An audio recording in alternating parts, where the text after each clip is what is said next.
Labą dieną. Labą dieną. Mes esame čia su jumis rubrikoje Diena po lenktynių.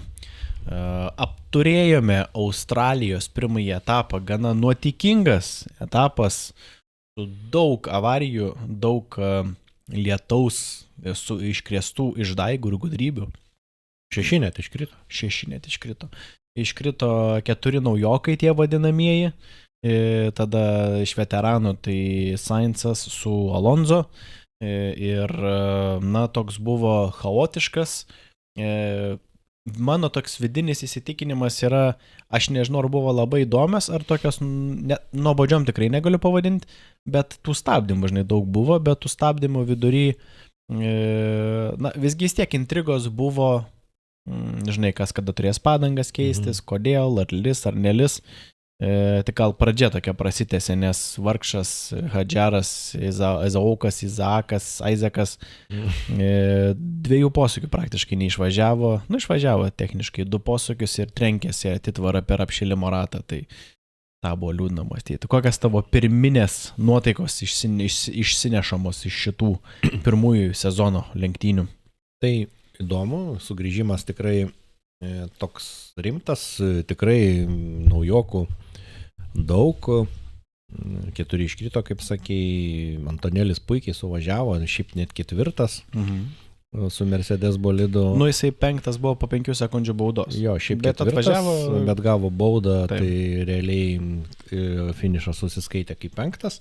Tai labai puikiai, tuo labiau, kad jo komandos lyderis Russellas jau su patirtim 3 podiumą gavo. Šiaip lietus jis toks buvo užėjęs tik tai jau beveik pabaigoj, toks trumpas.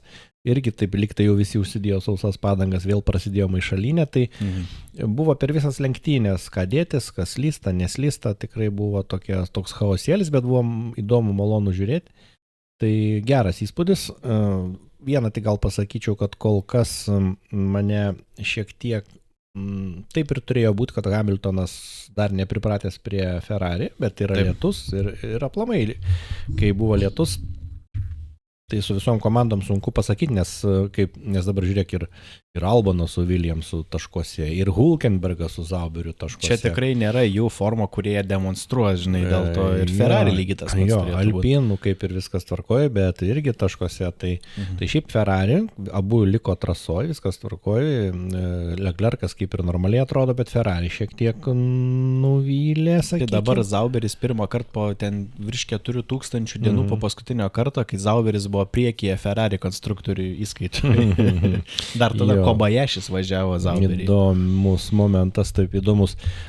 Bet turim dar 23 etapus likusius, tai čia dar visos lenktynės priekį. Tai tikrai ta lietinga diena, šlapia trasa ir lenktynės neištisai lyjo tik truputį, bet vis tiek buvo slidu. Iš esmės visi važiavo didžiąją laiko lenktynių dalį su Interiais, tarpiniam lietui skirto, šlapiai trasai skirtom padangom.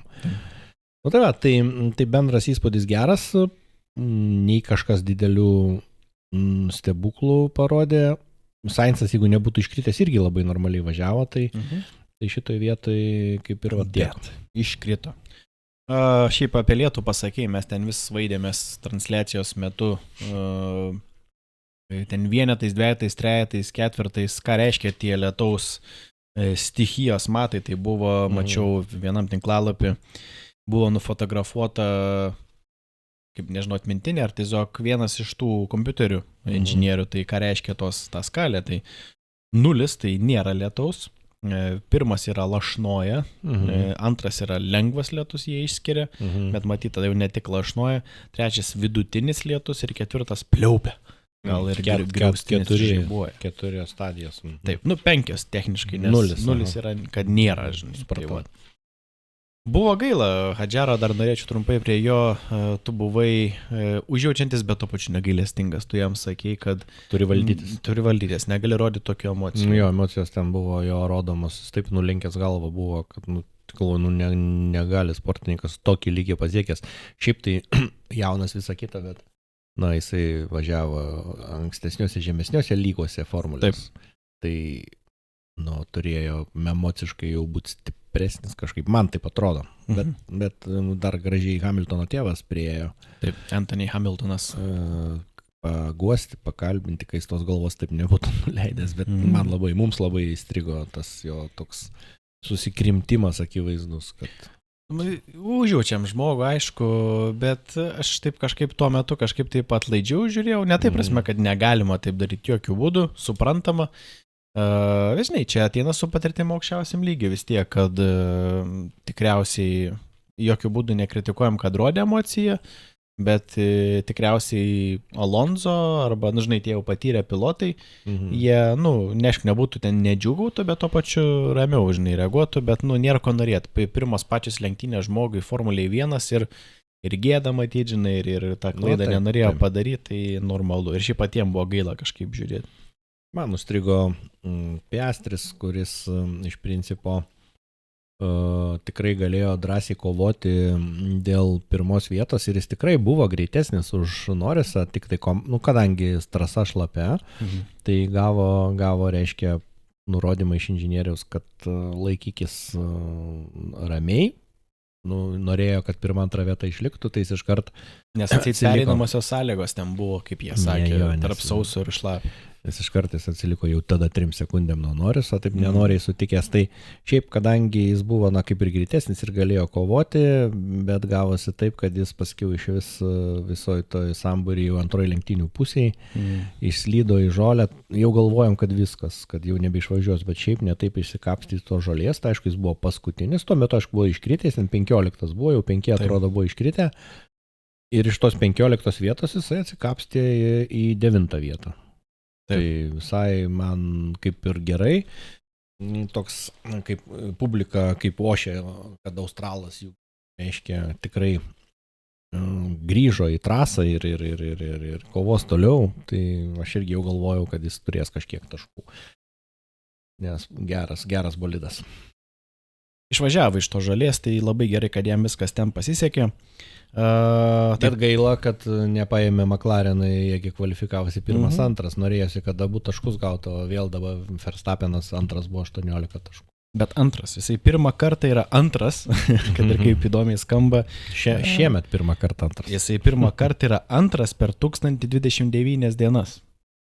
Tai reiškia, jisai paskutinį kartą buvo ne pirmas prieš 1029 dienas čempionatas. Visą laiką buvo pirmas nuo pirmų rungtynių.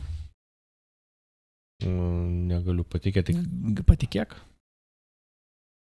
Aš radau tokį faktoidą. Tai čia skaičiuoja visas kalendorinės, jis neskaičiuoja tik lenktynių dienų, tai jis nevažiavo 1000 kartų jau. Ne, bet noriu pasakyti, 3 metus jis visą laiką 3 metus pirmas buvo. Taip. Tai kiek metų Red Bullis taip dominavo, galėsi pasitikrinti, pasižiūrėti. Okei. Ir tai pirmą kartą jis yra nebe pirmas, nes Norrisas yra dabar pirmas, žinai. Ne pirmą kartą, o per tiek laiko, žinai, ilgą laiką. Lenktynėse pirmauja. Aš galvojau, kad Įskaitoj. Įskaitoj. Aš galvojau, kad lenktynėse užėmė pirmą kartą antrą vietą. Įskaitoj. Dėl to negalėjai patikėti, tikriausiai. Ne, įskaitoj bendroji pilotus yra ne pirmas per 1029 dienas. Įskaitoj. Dabar tai tikiu logiška, aišku. Ir gerai, aš galvoju, ko čia nėra ko patikėti, žinai, bet, teisingai patikslinai. Paprašyk, kad patikslinčiau. Williams, kaip argi minėjai, Albonas, 4 net atvažiavo, tikrai jie tokio lygio nedemonstruos, aš galiu garantuoti, nes tiesiog tai nėra 2, 3 geriausias bolidas. Tai Sainzas sako, nelaukit manęs ant podiumo. Tai ir nelaukiam, jisai net nebaigė lenktynių, bet aišku, ten nėra, kad jis ten dėl to, kad blogai važiuoja, tiesiog taip jau gavosi. Padarė avariją, o Albonas nedaug truko, kad ant podiumo būtų. Tai vos nesulaukėm Alboną ant podiumo. Aš girdėjau, po to žiūrėjau šiek tiek po lenktynių tų interviu, tai Albonas irgi sakė, gaila, kad čia pačios pirmas tokios lenktynės, žinai, ir aš po to nuėjau kažką kitą daryti trumpam ir neišgirdau pabaigose, taip ir nepasižiūrėjau, bet aš tai įsivaizduoju, kad jisai racionaliai mano spekulacija, kad jisai maždaug dabar tokie lūkesčiai vis iš visų, žinai, ką mes čia ketvirtį turim važinėti, žinai, taip racionaliai, žinai, taip kartu, bet manai, gali Williamsai šiais metais, sakykime, ką ketvirtą vietą gal nerealistiška Mercedesus aplenkt, bet tokia penktą, žinai, įsitvirtinti galėtų ar ne? Galėtų penktą, nors mano spėjimuose tai tikrai taip nebuvo. Mano spėjimai jie dar žemiau, man atrodo, buvo. Jo, man tai gerokai žemiau. Penkti atsiminas Martinai, kurie irgi neblizga. Aš kažkaip su Aston Martinais galvojau, tiek pinigų skiriama, čia Newis, čia visa kita, čia... Bet kol kas stebuklų nerodo tas Aston Martinas, bet viskas prieki. Tai va, grįžtant prie Williamsų, gali, mano atsakymas tos pats gali pretenduoti techniškai ir bet kaip į penktą vietą gali. Nu, bet taip nebus, manau. Gali, bet taip nebus, vis tiek kažkaip išsilygins, nors aš taip sakau tiesiog, nes matydamas jų praeitų metų, žinai, sezonų rezultatą, tai nors gal šiais metais proveržis kažkoks įvyks, bet dabar, kai 26 metais taip kategoriškai viskas keisis, smarkiai, gal ne kategoriškai, bet smarkiai, tai abejoju, kažkas labai deda milijardus, ten milijonus į dabartinį bolidą, taip smarkiai, žinai. Dabar po šios dienos lenktynių, aš jau dabar, jeigu statymai būtų iš naujo, ką mes jau, kaip sakant, jau už tai iki pirmų lenktynių, tai aš žinok, Williamsus pakelčiau gerokai aukščiau. Aš jį dabar kelčiau tikrai. Ir dėl to, kad vis tik tai tuos iškritimus ir naujokų, kaip be būtų, jų aišku procentaliai daugiau iškrito. Procentialas. Iš 5 visiškai naujokų 4 iškrito, tai yra 80% naujokų iškrito, o iš tų vyresnių tai reiškia tik 2. Tai aš Lietui nurašyčiau, Sainzo ir Alonso vis tik tai... Taip. Prisiminkime anksčiau, kai lietus būdavo, taigi sukdavosi, kas netingi ten. Taip. Tai bet aš kaip mačiau, kaip Sainzas ir pirmose treniruotėje ir kaip jis gerai ir kvalifikavosi šiaip, kai buvo sausa trasa. Šiaip Sainzas irgi pajėgus kartu su Albonu, jie toks geras tandemas ir šiaip Williamsų bolidas kol kas visai neblogai atrodo. Šiaip, manau, potencialas yra. Podiumas gal ne, bet jie gerai atrodo. Tai va. Bet dabar labiau pasinaudoja progą, gal sakyčiau panašiai kaip Mercedesai, kad jie, kaip ir praeitais metais, jie taip tykoja kažkur 5-6 vietoj ir taip captelį būna pasiruošę pasinaudoti progą. Tai dabar lygiai taip pat Mercedesai, tai Russellas 3, 5 Antonelis po 5 sekundžių baudos, tai jis tai spūdingai važiavo, tai palyginus dabar 2 žmonės, galbūt nikoks nesąžiningas palyginimas, bet abudu stipriose komandose pakankamai. Kimi Antonelį su Liamu Lawsonu. Tai Lawsonas mes kaip, aš jį žiūrėjau Red Bullį, pavarys neblogai, žinai. Tai Antonelį man toks, žinai, jaunuolis vietoj Hamiltoną, daug, žinai, apie jį nieko aš ten normaliai negirdėjęs, nes, nebuvo, kad aš ten labai sekčiau tų jaunųjų, žinai, karjerą. Ir Antonelį va iš 16 ar iš kur iš 15 ar 14, kažkas 19 vieta, tokia jau prie galo, jisai, prašau, 5, žinai, o Lawsonas, žinai, vieni gali sakyti, kad tai padarė avariją ir padarė, viską, žinai, bet jisai visą laiką Vilkos gale kvalifikavos ten 16, man atrodo, irgi dabar neatsiminsiu, bet irgi Lingalo, jisai Hasų normaliai negalėjo aplenkti. Biškiai aplenkėt, nes po to ir... Kažkas toks Perezo sindromas, naują savoką įvesim. Perezo sindromas. Kaip yra Stokholmo sindromas. Matai, Perezas, jisai reikia dar, žinai, kad diagnozė būtų, nereikia vienetinės, žinai, tos... Bet jau simptomai yra.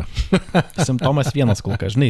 Galima, žinai, sakyti, troškulys, o, pavyzdžiui, tu dabar norėsi atsigert, diabeto simptomas irgi yra troškulys, žinai. Ne veltui, kaip tu minėjai, transliacijos metu, komentavimo metu, kad palaikino šitą komentarą Welcome Perez. Buvo Red Bullis. Red Bullis kažkas tai reiškia, jie ten viduje temperatūrą labiau jaučia. Gali būti. Tai mes simptomą tai vieną tik matėme. Arba tiesiog nekompetitingas, galbūt tiesiog tas, kuris palaikino komentarą Instagrame, kad buvo Verstappenas tenais, man atrodo, treniruoti ten kažkur jau buvo. Ten kažkelintas, ten aukštai ir per žemai tas Lawsonas ir kažkas parašė komentarą. Irgi pakankamai arti rezultatas, sveikas atvykęs atgal Čeko, žinai, ir kažkas ir iš Red Bull oficialus akauntas palaikino, paskyra paspaudė patiktuką. Tai va. Dėl Ferrari, šiaip, kaip sakau, dabar, kai Ferrari aš daviau konstruktoriui taurį 2 vietą, Dviejoji dabar, ne? Oi, dabar tikrai neduočiau, dabar, jie, ką žinau, vėlgi tas Hamiltono sindromas, naujoko sindromas, ne Hamiltono, čia negaliu pavadinti. Tas kas sindromas. Vis tiek jisai turi pratintis prie bolido, nenori, kad kaip įsigyrė, tai vienas dalykas, bet Antonelį nustebino netgi per lietų, tai ir Mersai gerai važiuoja, šiaip gerai dabar sureguliuoti bolidai, tai Mersam aš netgi atrodo 4 vietą daviau Red Bullius palikdamas 3. Tai žinai, aš tau pasakysiu su Lawsonu kaip po tokiu, tai dabar aš keiščiau taip, Ferrari stumčiau 3, Mersus į 2, o Red Bull į 4. O jei, Red Bullis 4. Žiūrėsim.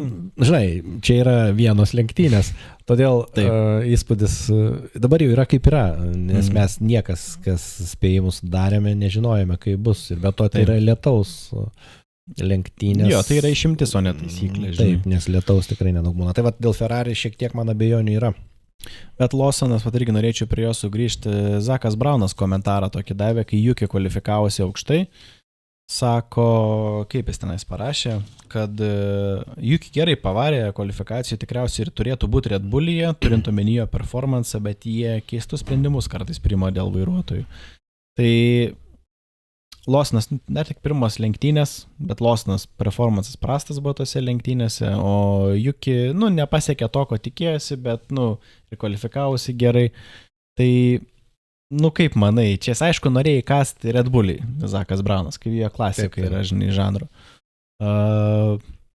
Dar per anksti sakyti, kad klaidą padarė, bet pavyzdžiui, Gaslis sudegė, Albonas sudegė už Red Bullio vairo, sudegs Lawsonas ar ne, po pirmo tokio pasirodymo. Tai šalia, šitas pirmas tai nieko, nurašyčiau lietui ir Lawsonas tikrai netrodė, kad tai būtų pergyventų kaip Madžaras. Nefilmavo jo tiesiog.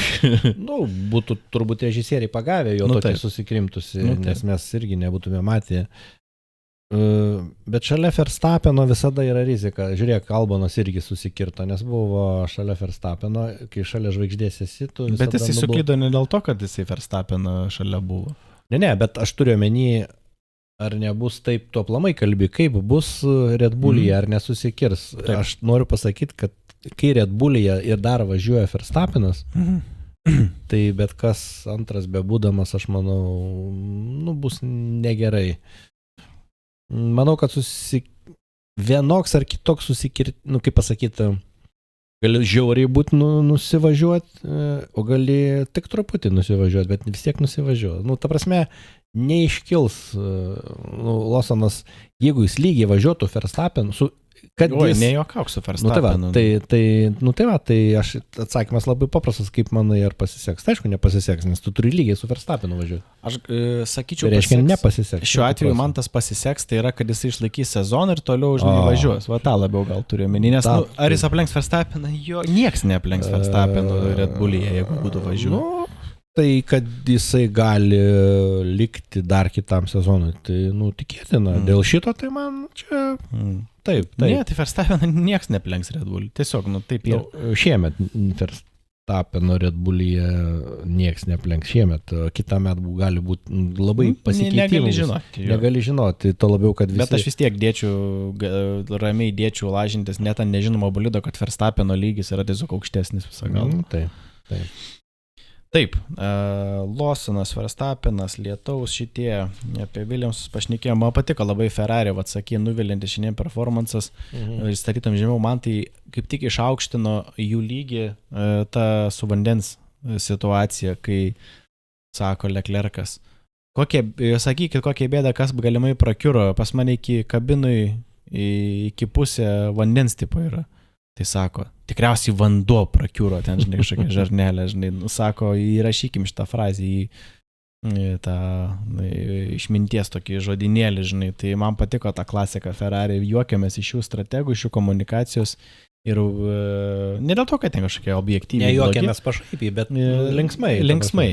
Bet to pačiu irgi buvo labai daug per transliaciją komunikacijų viešinamų būtent Ferrari, kaip jie, aišku, ir McLarenų, nes jie pirmoje vietoje ir nuo jų strategijos priklausė, kaip ten bus. vos ne visiems kitiem, nes jie pritaikysis prie lyderių, bet ir Ferrari rodė kaip daug kartų, kaip ir Leclerc'as sakė, inžinieriam palikti mane ramybę, aš važiuoti noriu pats. Kaip ir Hamiltonas. Hamiltonas lygiai taip pat. Hamiltonas irgi rodė daug, kad nesutiko su savo inžinierium, bet čia kasdienis dalykas. Bet, kaip rodo irgi, transliacijos režisierius vis tiek orkestruoja visą siužetą, naratyvą, žinai, tai toks atrodo kaip vos aš nemanau, kad čia piktybiškai, tiesiog toks, žinai, konstruojamas paveikslas, gal nereiktų iškart pasigauti, žinai, mums paprastesniem fanam, kad čia jau blogai būtinai, nes kartu, žinai, atsikalba šneka nesąmonės, bet buvo toks įdomus, irgi pagalvojau, kaip siužetą tas režisierius, žinai, gali. Aišku, tai Tarantino, žiūrėk, kaip siužetą iškraipo, pakraipo, sukraipo. Nuo sutemų iki aušros. Žinai, kažkaip kriminalą žiūri, po to vampyrai lakstyti, pradėti kažką. Jo, tai režisieriai visada viską reguliuoja, bet tu dar su Grobonim, aš dar truputį paliksiu prie šito, tu sakai, kad tu Grobonį pradėjai žiūrėti, praleidęs ten pirmas 5 minutės ten kažkur, o per pirmas 5 minutės rodo, kaip ateivio tas Grobonės kosminis laivas į žemę įskrenda, žinai. Ir tu pradėjai tiesiog Švarcolinį filmą žiūrėti, kuris į... Ja, man šis tie fantastiniai, žinai, kur ten iš kosmoso skrenda, kažkas skrenda, tai net negalvojau, kad čia kažkas bus ypatingo, žinai, iš tikrųjų, ja. Bet jo, sudomina ten irgi, bet klasika yra klasika. Klasika, Grobonis yra klasika, tai. Ką mes darėtume? Tai Hulkenbergas, tu minėjai irgi pradžioj su Zauberiu, tai jie tiek, man atrodo, taškų praeitą sezoną iš vis nesurinko, kiek dabar Hulkenbergas surinko. Jo, Zauberiai, tikrai čia pasisekė, čia manau, kad nieko ateityje daug labai jie nepririnks, tai čia žiauriai pasisekė dabar. Labai stiprus pareiškimas, gal ne tiek pareiškimas, labai gera sėkmė, bandant bent kažkiek ilgiau palaikyti tą tokį, žinai, potencialiai gal ne paskutinę vietą dėl bonusinių, žinai, tų. Nes... Tu čia dabar atsidaręs esi praeitų metų iš vis Bahreiną, ne? Ne, aš turiu atsidaręs. Ir čia žiūriu, kiek Bortoleto, kai iškrito Zauberių, reiškia, kiek jis ratų pravažiavo. Jis pakankamai 45 ratus pravažiavęs. Tai tik tai Sainzas, Duhanas ir Hadžiaras iškrito pačiam pirmam rate, o po to kiti 3 kritimai buvo. Alonso 3 rate iškrito. O paskiau 45-46 Bartoleto su Lawsonu. Tai grįžtant prie Zauberio. Taip. Tai man atrodo, Hulkenbergo 7 vieta ir 6 taškai už 7 vietą čia yra žiauriai kietai, jeigu prisimenant, kad Zauberis pernai 1 taškelį gavo paskutinėse lenktynėse, ten dabar tiksliai nepasakysiu. Tai va tiek. Tai galbūt iš karto paneigė, kaip lietus neprognozuojam per vienas lenktynės, paneigė tą mano, kad bus apie nieką komandą. Vis dar bus gal apie nieką mano nuomonė, bet kaip smarkiai gali pakeisti tą išvaizdą pradinę. Aš Zauberiam daviau ne paskutinę vietą. Aš tai paskutinę, kam tu davai paskutinę? Reiks įrašą pasikelti, jau dabar nebeprisimenu. Aš tai Zauberiam paskutinę daviau. Neprisimenu. Tiesą sakant, gal net Vilės, nuo kurio savo kelčių vos nei 5 vietą. Reiks jau pasižiūrėti tą įrašą. Šiaip tai mums reikėtų į tos komentarus mūsų įkelt, kad viskas vienoje vietoje būtų mūsų... Jo, reikėtų mūsų pačių, kad nereikėtų po to, nes pamiršim tai 100%. Jo, reiks vėl klausyti įrašą, tai kelsim, kad visi pasižiūrėję komentarus to mūsų prieš lenktynės daryto įrašo, tai kad matytų ir kokie buvo mūsų spėjimai. Taip. Tai ką, tai smagu... Tikėsimės tą naują rubriką tokia apžvalginė, trumpesnė negu pačios lenktynės, nes mes kai pradėjom pačias lenktynės, tai mes jau pusvalandžių nusprendėm anksčiau pradėti ramiai pasišnekėti apie naujienas ir visą kitą, tai realiai lenktynės trunka iki 2 valandų, čia dar buvo su lietum, tai 2,5 valandos, tai sakykime tie, kurie neturi kantrybės ir gal nori apibendrinimo, tai jiems gal šitas formatas po kiekvienų lenktynių, toks apibendrinimas diena po lenktynių, galbūt bus tinkamas, matysim pagal peržiūrų skaičių. Jo, jeigu matysim, kad po metų, čia žinai kaip yra, metams sutartis sudaryta, mūsų grafikas dabar sudarytas, Jeigu matysim, kad poreikio nėra, tai ir galėsim keisti formatą, įdėti kažkokį pasivaipimą įdomesnį. Arba iš viso, žinai, šortų formą, rungtynė apžvalga, žinai, per minutę. Rungtynės per minutę. Patentuojam, žinai, galbūt reikia šitą pabandyti. Tai pabandysim truputį, kad nebūtų taip nuobodu vien mūsų galvos, tai bandysim ir insertinti. Ne tik galvos, kai ką kitką. Tai ką, ačiū Jums, kad pasiklausėt su mumis ir tada jau susimatysime tarp kito turinio ir dar susimatysim sekmadienį jau ir kur važiuosim Kiniją. 9 atrodo valandą. Man atrodo. Atsimenu. Nu jau kelsimės ne taip baisiai anksti kaip sekmadienį. Ne taip baisiai anksti, galiu aš dar greitai, kas klauso mūsų, pasižiūrėti Kiniją. Dar į Kiniją 9 valandą, tai mūsų laiku 9 valandą. Tai labai normaliai tada. Ateinantis sekmadienis. Nu ir gerai. Ir tada žinote, kad šitas dalykas yra nemirtingas, pergalė bus mūsų. Ir tada susimatysime jau.